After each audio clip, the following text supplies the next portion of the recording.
नमस्कार, आप देख रहे हैं इंडिया न्यूज। मैं हूं आपके साथ में ऋतु तोमर। उत्तर प्रदेश विशेष की शुरुआत करेंगे बड़ी खबर के साथ में। गौतम बुद्ध नगर में लगातार बढ़ रहे हैं कोरोना के मामले।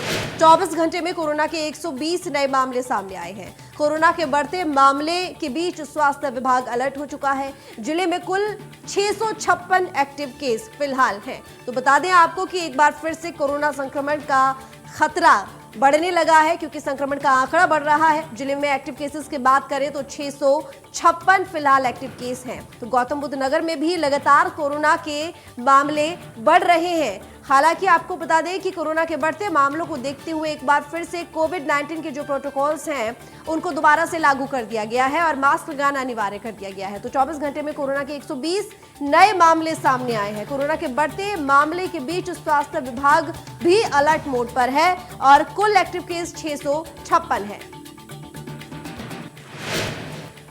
कानपुर से बड़ी खबर, जहां पर पीएफ कार्यालय में सीबीआई का छापा। 2 कर्मचारियों को हिरासत में ले लिया गया है। रिश्वतखोरी के आरोपी में दोनों को हिरासत में लिया गया। काकादेव थाना क्षेत्र के सर्वोदय नगर में ये ऑफिस है जहां पर सीबीआई का छापा पड़ा है। तो 2 कर्मचारियों को हिरासत में भी लिया गया है। तो सीबीआई की ये बड़ी कार्रवाई, रिश्वतखोरी के आरोप में दोनों को हिरासत में लिया गया है। काकादेव थाना क्षेत्र के सर्वोदय नगर में ये ऑफिस है जहां से इन दोनों ही कर्मचारियों को हिरासत में ले लिया गया है। तो रिश्वतखोरी का आरोप दोनों ही आरोपियों के ऊपर।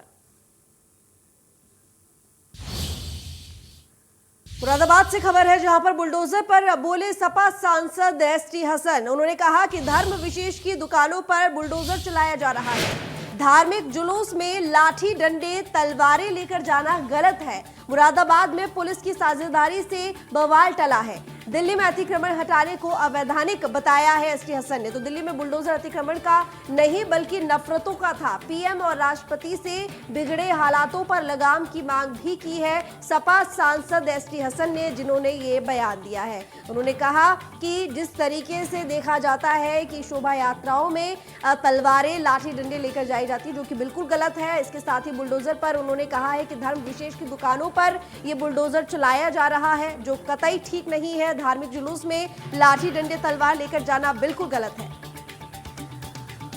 उनका कर्तव्य है ही सफाई कराने का, लेकिन उन्होंने अतिक्रमण के नाम पर उस गरीब के ठेले क्यों तोड़े? ठेले तो मूविंग ऑब्जेक्ट होते हैं और इन्हें परमिशन होती है कि ये एक जगह से दूसरी जगह मूव कर सकते हैं। कोई गरीब आदमी केले बेच रहा है, कोई चावल बेच रहा है, कोई पूरी कचौड़ी बेच रहा है, कोई रस बेच रहा है, उसके भी तोड़ दिए गए। वो तो अतिक्रमण नहीं था। ये बदले की कार्रवाई क्यों करी गई सरकार की तरफ से? प्रधानमंत्री जी से भी और राष्ट्रपति जी से भी हमारा ये कहना है कि बिगड़ते हुए हालात पे अगर इस पर लगाम नहीं लगाई गई तो देश के हालात और ज़्यादा बिगाड़ सकते हैं। देश प्रजातंत्र से दूर जा रहा है। प्रजातंत्र की सारी भावनाओं को धता बताकर। तो tourism and medical value travel sector को प्रमोट करने के लिए मंत्री नंद गोपाल नंदी व additional chief secretary Navneet Sehgal की मौजूदगी में सुशांत गोल्फ सिटी के सेंट्रम होटल में कार्यक्रम का आयोजन किया गया। Additional chief secretary Navneet Sehgal की तरफ से टूरिज्म को बढ़ावा देने की बात की गई, जिसमें आउटर क्षेत्र में इसको बढ़ाने का संकल्प लिया गया है। कुछ जगह पर हॉस्पिटैलिटी यूनिट का उपयोग किया जाएगा और होटल बनाने के लिए बाहर से इन्वेस्टर को ऑफर दिया जाएगा, जिससे बड़ी मात्रा में इसको और बढ़ावा दिया जा सके।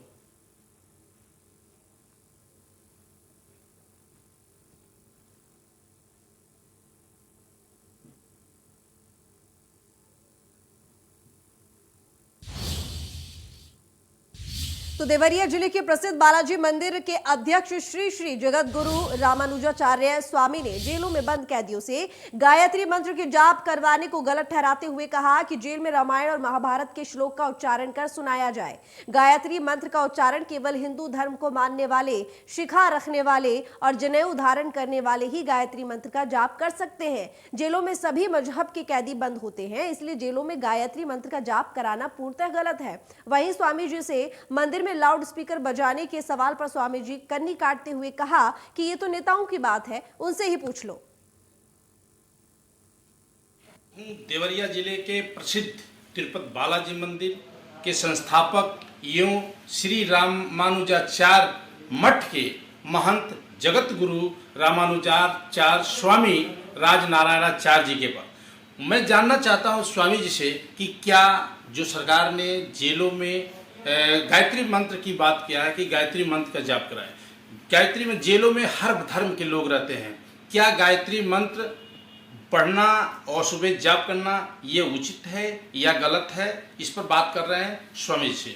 स्वामी जी, क्या ये जो जेलों में सरकार ने आदेश जारी किया है कि गायत्री मंत्र का जाप हो, क्या ये गायत्री मंत्र हो रहा है, सही है या गलत है? देखें, मैं सरकार का विरोध नहीं कर रहा हूँ, सरकार के शासनादेश के विरोध नहीं कर रहा हूँ, किंतु सनातन धर्म की ओर से सनातन धर्म के आचार्य होने के नाते ये अपील कर रहा हूँ, सुझाव दे रहा हूँ कि जेलों में गायत्री मंत्र का उच्चारण करना सनातन धर्म के विरुद्ध है। ऐसा कभी भी नहीं होना चाहिए, क्योंकि गायत्री मंत्र जपने का अधिकारी वही व्यक्ति है जिसका यज्ञोपवीत संस्कार होता है। जो यज्ञोपवीत पहनता है, जो चोटी रखता है, वही व्यक्ति गायत्री मंत्र का जप कर सकता है, गायत्री मंत्र का श्रवण कर सकता है। गायत्री मंत्र गाने की चीज नहीं है। ये स्वामी रामानुजाचार्य जी महाराज हैं जो कह रहे हैं कि जेलों में जो गायत्री मंत्र है उसकी शुद्धता नहीं है और गलत हो रहा है। इसकी जगह पर रामायण का और कोई चौपाई हो जिससे उनकी सद्बुद्धि हो और वो अपराध छोड़कर सज्जन और समाज के निर्माण में लग जाएं। घनश्याम मिश्र, इंडिया न्यूज, देवरिया। तो योगी आदित्यनाथ सरकार ने 4 हफ्ते में 40 बड़े फैसले लिए हैं। हमारे संवाददाता रजनीश पांडे ने योगी सरकार के मंत्री जेपीएस राठौर से बातचीत की है। जेपीएस राठौर ने दावा किया है कि भ्रष्टाचार खत्म हो रहा है और क्या कहना है उनका, आइए आपको सुनाते हैं। बातचीत करने योगी सरकार के वरिष्ठ मंत्री जेपीएस राठौर जी है। सर, चार हफ्ते माना जा रहा है, 4 हफ्ते में 40 बड़े फैसले ऐसा है कि वर्तमान की सरकार माननीय आदित्यनाथ जी के नेतृत्व में जल्दी से जल्दी काम को करना चाहती है ताकि जनता को जल्दी जल्दी राहत मिल सके। और अगर आप देखें तो सन 2014 के बाद से राजनीति का पूरा परिदृश्य बदला हुआ है। एक युगांतरकारी परिवर्तन राजनीतिक क्षेत्र हुआ है। अभी आप पुराने उसमें सोचें तो कई बार ये शब्दावली का प्रयोग होता था कि हम सांप्रदायिक शक्तियों को सत्ता में नहीं आने देंगे। आज कोई ये चर्चा नहीं करता है, विपक्षी दल नहीं कहता है हम सांप्रदायिक शक्तियों को नहीं आने देंगे। यानी कि उन्होंने मान लिया है कि सांप्रदायिक शक्तियां जो भी हैं, कैसी भी हैं, हम लोग सांप्रदायिक शक्ति नहीं हैं। और वो कहते थे धर्मनिरपेक्ष ताकतों के एक होना चाहिए। तो धर्मनिरपेक्ष ताकतें और सांप्रदायिक शक्ति, ये शब्द गायब हो गए राजनीति से। ये गायब करने का कारण कौन है? माननीय नरेंद्र मोदी जी, जिन्होंने पूरी राजनीति को परिदृश्य बदलते हुए एक विकसित राष्ट्र की संकल्पना को इस देश के सामने रखा है और नए नए तरीके से काम किए हैं। तो उसमें startup India, stand up India, दुनिया भर के ऐसे एजेंडा लागू करें ताकि जन सामान्य को राहत मिले, नए रोजगारों के अवसर सृजित हों। सर, अब जिस विभाग की आपको जिम्मेदारी दी है कि बच्चे के साथ हो जिम्मेदारी, जिसमें किसान की बात की जाए, जो किसान बड़े मुद्दे रहे, तो कोऑपरेटिव विभाग किस तरीके से दिन के एजेंडा में काम कर रहा है? ऐसा है कि माननीय योगी आदित्यनाथ जी के निशा मैं चर्चा कर रहा था कि मोदी जी के बाद माननीय योगी जी ने भी उसी ढर्रे पर, उसी पैटर्न पे काम किया है। जब 2017 में योगी जी की सरकार बनी, यहाँ पर बदहाल स्थिति में उत्तर प्रदेश था। यहाँ पर गुंडाराज का बोलबाला था, भ्रष्टाचार का बोलबाला था। गुंडाराज भ्रष्टाचार को खत्म करने का काम माननीय योगी आदित्यनाथ जी ने किया है। बुलडोजर चलाकर अपराधियों में भय व्याप्त करने का काम किया है। तो अपराधी 3 महीना 6 महीना जेल जाके जमानत करा के फिर से आके फिर के अपराधी को जाते थे।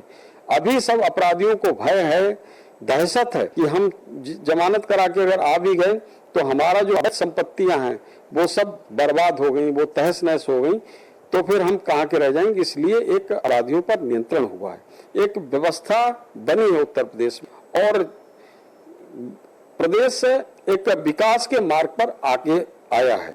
यहाँ पर निवेश हुआ है जिसमें हम लोगों ने इन्वेस्टर समिट कराई, पिछले कार्यकाल में ग्राउंड ब्रेकिंग सेरेमनी कराई, रोजगार के नए अवसर उपलब्ध हुए हैं, एक गुड गवर्नेंस का जो उसको स्थापित करने का काम किया है। हमारे साथ बातचीत करने के लिए जेपीएस राठौर जी थे। उन्होंने साफ कहा कि जिसके से कोऑपरेटिव विभाग मजबूत धीरे धीरे हो रहा है, उसको आगे और भी मजबूत करना है। सहयोगी सीएम के साथ रजनीश पांडे, इंडिया न्यूज, लखनऊ। तो योगी आदित्यनाथ सरकार के दूसरे कार्यकाल में ताबड़तोड़ फैसले लिए जा रहे हैं, जहां जनहित को लेकर कई कदम उठाए गए हैं तो अपराधियों पर भी कार्रवाई की गई है। योगी सरकार के दूसरे कार्यकाल के 1 महीने पूरे होने पर हमारे संवाददाता ने कैबिनेट मंत्री राकेश सचान से खास बातचीत की है। देखिए रिपोर्ट। योगी आदित्यनाथ का दूसरा कार्यकाल, जिस तरीके से लगातार फैसले हो रहे हैं, माना जा रहा है कि 4 हफ्ते और 40 बड़े फैसले। हमारे साथ बातचीत करने के लिए कैबिनेट मंत्री राकेश सचान जी है। सर, 4 सप्ताह और 40 बड़े फैसले, माना जा रहा है कि जो संकल्प पत्र था 5 साल का संकल्प, जिस तरीके से धड़ाधड़ सरकार के फैसले हो रहे हैं, आप लोग पूरा संकल्प पत्र 5 साल के अंदर ही खत्म कर देंगे? देखिए, संकल्प पत्र 5 साल के लिए प्रयास है कि 100 दिन में हम कितनी उसकी डिमांड पूरी कर देंगे संकल्प पत्र, और 6 महीने में, 2 साल में और 5 साल में। 5 साल में तो खत्म ही करना है, लेकिन प्रयास है संकल्प पत्र के अनुसार ही प्रेजेंटेशन हुआ है और प्रेजेंटेशन सभी विभागों के हो चुके हैं और अब एक्शन का काम शुरू हो रहा है। आपके विभाग का क्या है खास दिन का एजेंडा? एमएसएमई माना जा रहा है कि प्रधानमंत्री नरेंद्र मोदी जी की बात की जाए, योगी आदित्यनाथ की बात, सबका विजन है एमएसएमई को लेकर। जिस तरह ओडीओपी का पिछली सरकार में जिस तरीके से अपार सफलता पाई, तो आपके विभाग का क्या है खास 100 दिन का एजेंडा? 100 दिन के एजेंडे में खास तौर पर अभी हम लोगों ने एक ऋण मेले का आयोजन हमें करना है। ऋण मेले का आयोजन में 1 लाख उद्यमियों को ऋण देने का हम लोगों ने प्रस्ताव रखा है। वो इसी जून माह में वो ऋण मेले का आयोजन होगा। नई एमएसएमई नीति हम बनाए हैं, जिसमें जीएसटी को डिलीट कर दिया है, जिससे कि अभी तक लोगों को जो भी लोन ले रहे थे उनको सब्सिडी नहीं मिल पाई थी जीएसटी की वजह से। जीएसटी लिंक को हम लोगों ने डिलीट करने का फैसला किया। 100 दिन में हम लोगों ने 3 जो क्लस्टर योजनाएं हैं, हम लोगों ने उनको गोरखपुर, कानपुर और हमारे आगरा में उनका 100 दिन में शिलान्यास करना है। जैसे हमारा लेदर उद्योग है, वो कानपुर में लेदर पार्क, इस तरह से हम लोगों ने 3 का शिलान्यास की योजना बनाई है। हमारे साथ बातचीत करने के लिए कैबिनेट मंत्री राकेश सचान जी, उन्होंने साफ कहा कि जिस तरीके से लगातार एमएसएमई खास अपने विभाग पे फोकस करते, उन्होंने कहा कि विभाग का एजेंडा है कि 100 दिन में वो जो काम है वो धरातल पर दिखे। सहयोगी सीएम के साथ रजनीश पांडे, इंडिया न्यूज, लखनऊ। इन दिनों सोशल मीडिया पर कई वीडियो तेजी से वायरल होते दिखाई देते हैं, जिसमें यूजर्स को रोचक वीडियो के साथ रोमांच बढ़ाने वाले वीडियो को देखना काफी पसंद करते हैं।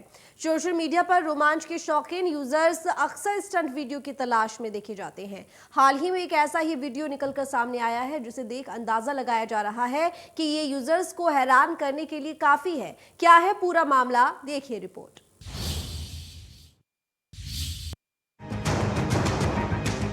भारत में बाइक से स्टंट करने के वीडियो अक्सर इंटरनेट पर सुर्खियों में रहते हैं। मोटरसाइकिल पर स्टंट करने के दीवाने कई बार दुर्घटना का शिकार तक हो जाते हैं, लेकिन हाल ही में कार स्टंट को लेकर इंटरनेट पर एक वीडियो तेजी से वायरल हो रहा है। वायरल हो रहे वीडियो में नोएडा की सड़क पर कुछ यूं नजारा दिखा। सड़क पर दौड़ रही सफेद रंग की स्कॉर्पियो कार के बोनट पर बैठकर गाड़ी में तेज आवाज में गाने बजाते हुए 2 लड़के सोशल मीडिया पर सुर्खियां बटोरने के उद्देश्य से स्टंटबाजी कर रहे हैं। इन लड़कों को ना तो ट्रैफिक नियमों की परवाह है और ना ही पुलिस का डर। आपको बता दें ये वीडियो नोएडा के सेक्टर 18 का है, जहां ये लड़के अपनी स्कॉर्पियो कार से स्टंट कर नोएडा पुलिस को खुलेआम चुनौती दे रहे हैं। बता दें कि जिस जगह बीच सड़क में ये दबंग गाड़ी से खतरनाक स्टंट कर रहे हैं, वहां यातायात नियमों को पालन करने के लिए एक बोर्ड भी लगा है, लेकिन ना तो ये लड़के यातायात के नियमों का पालन कर रहे हैं और ना ही पुलिस का इन्हें कोई खौफ है।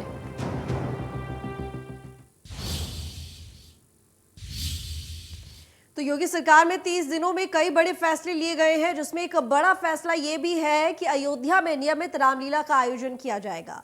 हस्तिनापुर, मेरठ और गोरखपुर में प्राकृतिक विज्ञान संग्रहालय की स्थापना की जाएगी। वाराणसी में संत रविदास संग्रहालय व सांस्कृतिक केंद्र की स्थापना कराई जाएगी। देखिए हमारे सहयोगी की ये रिपोर्ट। अयोध्या में अब नियमित रामलीला होगी। पहले कुछ अवसरों पर ही केवल रामलीला होती थी और साथ ही गोरखपुर, मेरठ और हस्तिनापुर में विज्ञान संग्रहालय खोला जाएगा। साथ ही बनारस में रविदास संग्रहालय बनाया जाएगा। ये सरकार का तत्कालिक फैसला है। सहयोगी सीएम के साथ रजनीश पांडे, इंडिया न्यूज, लखनऊ। तो अलीगढ़ में 2015 के दोहरे हत्याकांड मामले में कोर्ट ने 5 लोगों को फांसी की सजा सुनाई। एक अभियुक्त को आजीवन कारावास की सजा दी। सन 2015 में जमीनी विवाद के चलते दोहरा हत्याकांड हुआ था। दोहरे हत्याकांड मामले में 6 लोगों के नाम दर्ज थे। एडीजी ने 3 राजेश भारद्वाज ने फांसी की सजा सुनाई। दहली गेट थाना इलाके के शाहजमाल में जमीनी विवाद को लेकर दोहरा हत्याकांड हुआ था।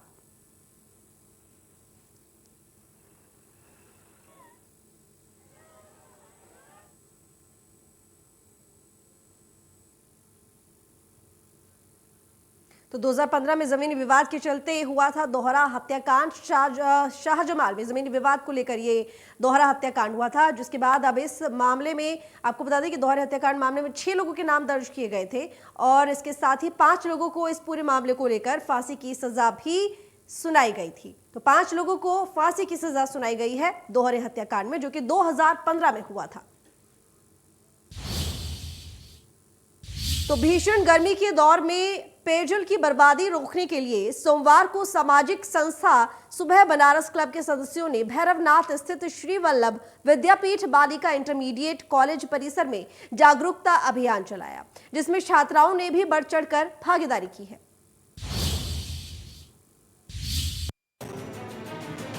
तेज गर्मी के कारण प्राकृतिक जल के स्रोत दिन प्रतिदिन नष्ट होते चले जा रहे हैं। इस कारण मनुष्य के सामने जल संकट एक विकराल समस्या के रूप में प्रकट हुई है।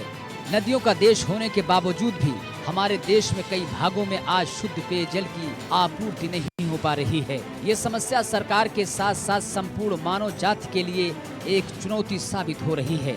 चारों तरफ पानी को लेकर हाहाकार मचा हुआ है। लोग घंटों खाली घड़ा और बाल्टी लेकर 2 बूंद पानी के लिए लाइन में लगे हुए हैं। इन समस्याओं और गिरते भूजल स्तर को देखते हुए अकारण पानी की बर्बादी न करने और जल संरक्षण को बढ़ावा देने के उद्देश्य से सामाजिक संस्था सुबह बनारस क्लब ने भैरवनाथ स्थित श्री वल्लभ विद्यापीठ बालिका इंटर कॉलेज के परिसर में जागरूकता अभियान चलाया है, जिसमें छात्राओं ने भी बढ़ चढ़कर भागीदारी की है। संस्था के अध्यक्ष मुकेश जायसवाल, डॉक्टर अशोक कुमार राय, कॉलेज की प्रधानाचार्य डॉक्टर मुक्ता पांडे ने संयुक्त रूप से कहा कि आए दिन देखने को मिलता है कि लोग बेवजह पानी की बर्बादी करते हैं, जबकि पानी ही उनके जीवन का आधार है। इस मर्म को समझने के साथ जल संरक्षण की ओर एक सकारात्मक पहल करना होगा और भावी पीढ़ी के लिए पानी का संचय करना होगा। हर देशवासियों को ये संकल्प लेना होगा कि वो जल संरक्षण को अपना दिनचर्या का हिस्सा बनाएंगे और किसी भी स्थिति में शुद्ध पेयजल को बर्बाद नहीं करने देंगे।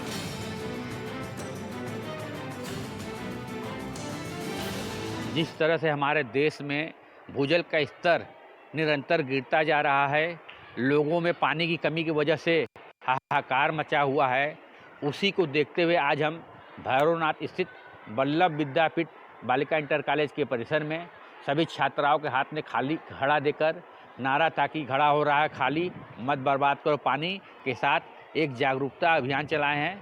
हमारा यह छात्राओं के माध्यम से हमारा समाज के जितने भी हमारे शहर के लोग हैं उनको यह अपील है कि वो पानी को कमी को देखते हुए ज़रूरत के हिसाब से पानी का इस्तेमाल करें। व्यर्थ में पानी न बर्बाद करें। अगर कहीं पर नल टोटी खुला हुआ उनको दिखे उसको बंद करें, कहीं पर पाइप लीकेज है उसको बंद करें। यही हमारे देश के लिए, हमारे शहर के लिए पानी जल संरक्षण को देखते हुए ठीक रहेगा। आज यहाँ पे जो अपने पूरे देश में ये भूजल जो घट रहा है, पानी का कमी होता जा रहा है, उसी के जागरूकता के लिए यहाँ पर श्री वल्लभ विद्यापीठ बालिका इंटर कॉलेज में जो है यहाँ पे जागरूकता अभियान चलाया जा रहा है बच्चों के बीच में। और यहाँ की जो है प्रधानाचार्य श्रीमती मुक्ता पांडे जी और सुबह बनारस के तत्वाधान में इस तरह का आयोजन पहले भी होता आया है। अभी दिन पे दिन जो है भूजल के स्तर अधिक गिरता जा रहा है, इसलिए जागरूकता के लिए यहाँ बच्चों के बीच में यह कार्यक्रम रखा गया है।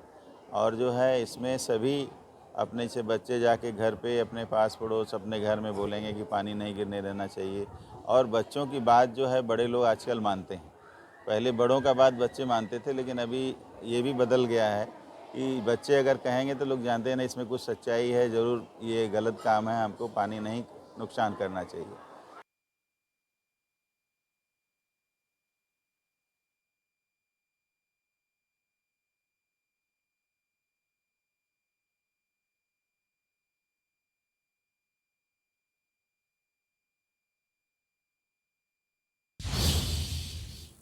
तो फिलहाल उत्तर प्रदेश विशेष में बस इतना ही। देखते रहिए इंडिया न्यूज।